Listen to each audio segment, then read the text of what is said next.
नमस्कार स्टूडेंट्स, मैं डॉक्टर संजय खाखिल आज आप लोगों के लिए एक ऑपरेटिंग सिस्टम में बहुत इंपॉर्टेंट टॉपिक लेके आया हूँ। टॉपिक हमारा सीपीयू शेड्यूलिंग के अंदर, जो शेड्यूलिंग प्रोसेस के अंदर बहुत इंपॉर्टेंट टॉपिक है शॉर्टेज जॉब फर्स्ट, जिसको हम शॉर्ट में बोलते हैं SJF के नाम से भी हम बोलते हैं।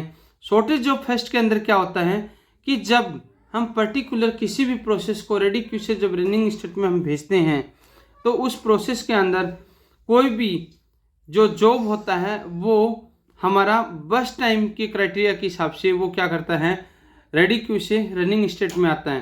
इसके अंदर सबसे पहले इसके क्या क्या क्राइटेरिया होते हैं।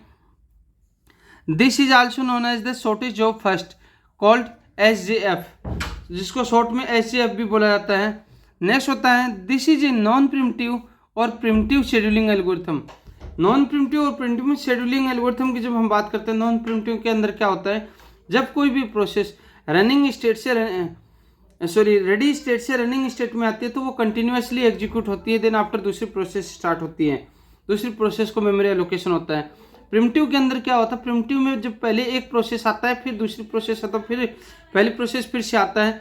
इस तरीके से रनिंग स्टेट से रेडी क्यू के लिए हम जा रहे हैं, जब वो CPU यूटिलाइजेशन टाइम इसके लिए यूज किया जाता है। एक होता है best approach to minimize waiting time, best approach. Third approach होता है इसका best approach to minimize waiting time, जो किसी भी पर्टिकुलर किसी भी रेडी क्यू से रनिंग स्टेट में जब कोई भी प्रोसेस आ रहा है तो उसको एग्जीक्यूशन करने के लिए जितना टाइम वेट करना पड़ रहा है उसको वेटिंग टाइम बोला जाता है।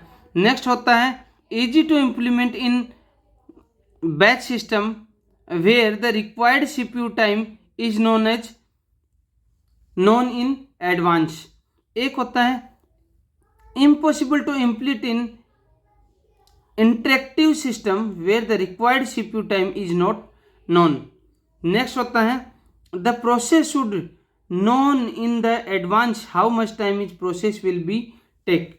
दूसरा, जब कोई सी भी प्रोसेस को हम एग्जीक्यूट करते हैं तो इसके अंदर ये एग्जीक्यूशन टाइम का यूज होता है और वो प्रोसेस कितना टाइम ले रहा है, उन सारी प्रोसेस के बारे में हमें पता होना चाहिए। नेक्स्ट जब हम बात करते हैं तो इसके अंदर जो हमारी डेटाबेस की एक टेबल दी हुई है, इस टेबल के अंदर क्या होता है, कुछ चीज़ें होती है। क्या होता है, प्रोसेस नंबर, अराइवल टाइम, बस time, completion time, turn around time, waiting time और रिस्पॉन्स टाइम। सबसे पहले जब हम पर्टिकुलर किसी भी CPU के अंदर किसी भी प्रोसेस को रेडी क्यू से रनिंग स्टेट में जब हम लेके आते हैं तो हमें प्रोसेस को एग्जीक्यूट करना पड़ता है। दूसरा, अराइवल टाइम, जब कोई भी प्रोसेस रेडी क्यू से रनिंग स्टेट में आता है तो वो प्रोसेस एग्जीक्यूशन के लिए जब CPU के लिए जा रहे हैं, CPU का लोकेट कर रहे हैं, तो जहाँ से सबसे पहले अराइवल टाइम 0 से स्टार्ट होता है। जहाँ से जो स्टार्ट होती है प्रोसेस एग्जीक्यूशन के लिए उसको क्या बोला जाता है, अराइवल टाइम बोला जाता है।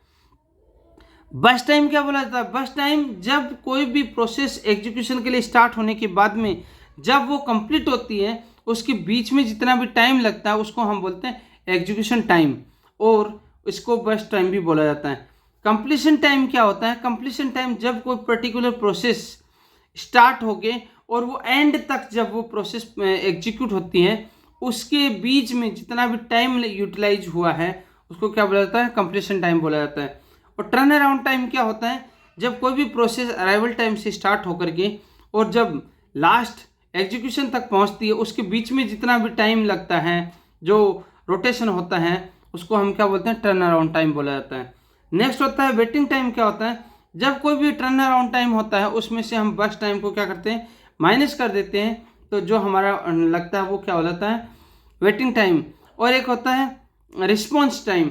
रिस्पॉन्स टाइम क्या होता है कि जब हम पर्टिकुलर किसी भी टर्न अराउंड टाइम को निकालते हैं तो उसके अंदर जो कंप्लीशन प्रोसेस होती है, जब पर्टिकुलर किसी भी प्रोसेस को कंप्लीट करने में जितना टाइम लगता है उसमें से हम अराइवल टाइम को माइनस करते हैं, वो हमारा क्या होता है, रिस्पॉन्स टाइम होता है। तो चलिए सबसे पहले हम क्या है इसका गैंट चार्ट बनाते हैं। गैंट चार्ट के अंदर क्या होता है कि इसकी प्रोसेस को हम देखते हैं। प्रोसेस जब सबसे पहले जो मिनिमम प्रोसेस होता है उसको देखते हैं, इसका क्राइटेरिया होता है बस टाइम। अगर दो सेम प्रोसेस होते हैं तो हम बस टाइम को लेते हैं, जिसमें बस टाइम कम होता है उसको क्या होता है, पहले प्रोसेस को एग्जीक्यूट किया जाता है। तो सबसे पहले हम प्रोसेस P1 को देखते हैं। P1 का अराइवल टाइम कितना 1 है, तो अराइवल टाइम 1 है मीन्स वो 0 से हमारा अराइवल टाइम स्टार्ट होता है, तो यहाँ पर क्या आएगा 1। अब ये 0 से 1 तक ये जो टाइम है, इस टाइम को क्या कहते हैं, इस टाइम को हम कहते हैं आइडियल टाइम, आइडियल टाइम या सुपीरियर यूटिलाइजेशन टाइम भी बोला जाता है। अब ये 1 प्रोसेस पे आके खड़ा हो गया। हमारा P1 प्रोसेस का अराइवल टाइम कितने से स्टार्ट हो रहा है 1 से, मीन्स ये हमारा क्या है P1 प्रोसेस है। अब जब मैं बात करूं P1 प्रोसेस की, जब मैं बात करता हूं तो इसके अंदर हम देखते हैं कि ये P1 प्रोसेस स्टार्ट हो गया, लेकिन अब इसके अंदर एक बहुत सोचने वाली बात है कि P1 प्रोसेस का भी अराइवल टाइम क्या 1 है और P3 प्रोसेस का भी अराइवल टाइम क्या है 1 है। अब मैं कन्फ्यूजन हो गया कि कौन सी प्रोसेस पहले चलेगी, तो उस कंडीशन के अंदर क्या करते हैं हम बस टाइम को देखते हैं। बस टाइम में जिसका भी बस टाइम कम होता है, जैसे P1 प्रोसेस का बस टाइम कितना 3 है और P3 प्रोसेस का बस टाइम कितना है 2 है, तो जिसका भी प्रोसेस टाइम कम होता है वो प्रोसेस पहले चलती हैं। तो यहाँ पर कौन सी प्रोसेस चलेगी, P3 प्रोसेस चलेगी। P3 प्रोसेस जब हम चला तो कितना टाइम के लिए चला, कितना टाइम में कंप्लीट कर रहा है 2 मिली सेकेंड में, तो 1 + 2 कितना होगा, ये 3 होगा। अगर इसके अंदर हम डायरेक्टली P1 प्रोसेस होता तो सबसे पहले क्या P1 प्रोसेस ही चलता, लेकिन इसके अंदर 2 अराइवल टाइम सेम है तो हम बस टाइम को कंसिडर करते हुए अब इसके बाद में 3 पे आया। इसके बाद में दूसरा प्रोसेस आता है, कौन सा आता है P1 प्रोसेस आता है। तो P1 प्रोसेस को एग्जीक्यूट होने में कितना टाइम लगा 3 मिली सेकेंड, और यहाँ पर ऑलरेडी P3 प्रोसेस कहाँ तक पहुँचा हुआ है 3 तक। तो P1 प्रोसेस अराइवल टाइम 1 है, मीन्स कि 0 से लेकर के 3 के बीच में ये 1 है, यहाँ से ये क्या हो रहा है रनिंग स्टेट के लिए तैयार है।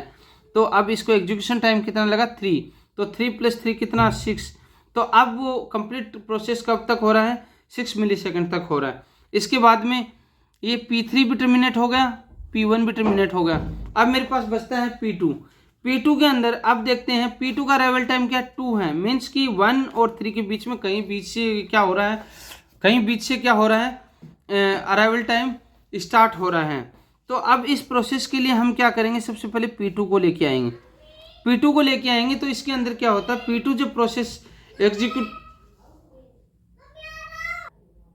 तो इसके अंदर P2 प्रोसेस जब चला तो P2 का अराइवल टाइम 1 के और 6 के बीच में स्टार्ट हो रहा है। तो अब इसको एग्जीक्यूट होने में कितना टाइम लग रहा है 4 मिली सेकेंड लग रहा है। तो 6 तक चला, 6 + 4 कितना हो गया 10 मिली सेकेंड हो गया। अब हमारा ये भी प्रोसेस क्या हो गया टर्मिनेट हो गया।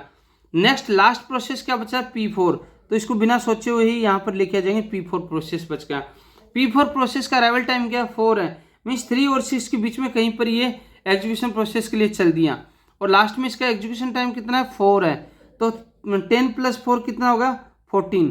अब अगर आपसे कोई भी ये क्वेश्चन कर दें कि P1 से शुरू होकर के कोई भी प्रोसेस P4 तक पहुंचने में टोटल कंप्लीशन टाइम कितना ले रहा है, तो आपको बताना है 14 कितना ले रहा है टोटल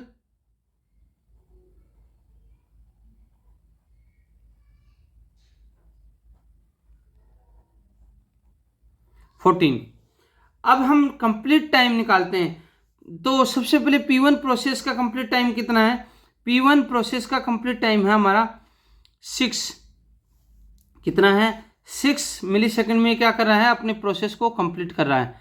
अब हम बात करते हैं P2 प्रोसेस का, तो P2 प्रोसेस का जब टाइम देखते हैं तो कितना 3 मिली सेकेंड में ये क्या कर रहा है कंप्लीट कर रहा है।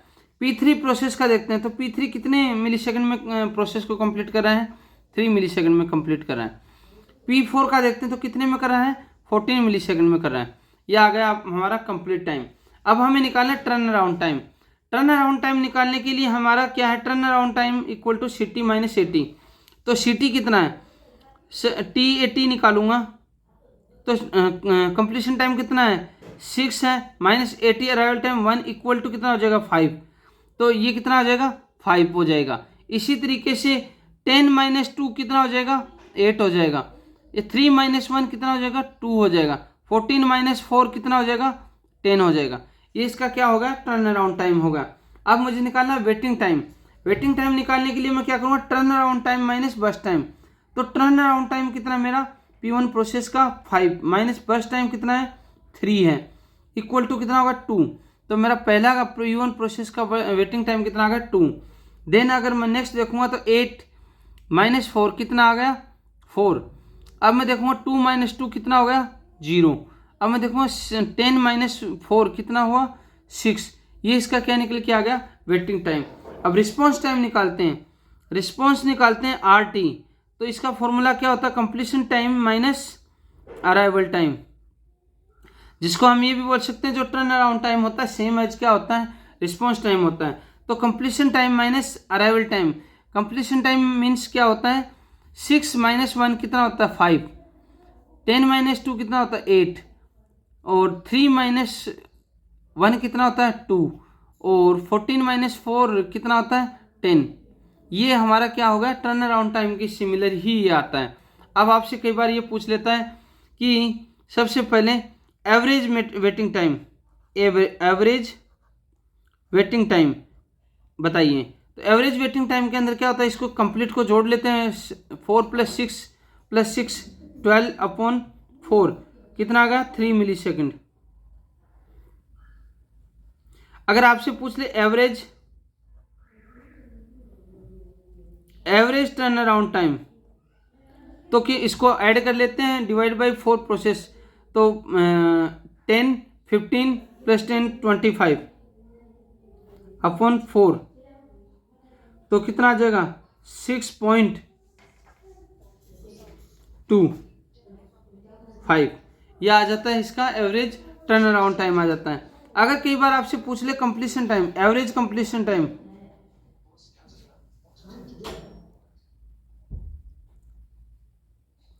तो आपको क्या करना है इसको कंप्लीट ऐड करना है। ये कितना हो जाएगा 16 19 और 14 कितना हो जाएगा 33/4 इक्वल टू 8.25 मिली सेकेंड। ये इसका क्या हो गया एवरेज कंप्लीशन टाइम हो गया। अगर आपसे पूछता है कंप्लीट P1 से P4 प्रोसेस तक कंप्लीट टाइम, देन 14 लगता है। तो दोस्तों ये था आपका शॉर्टेस्ट जॉब फर्स्ट। अब हम नेक्स्ट लेक्चर में आपके लिए प्रायोरिटी शेड्यूलिंग लेके आएंगे।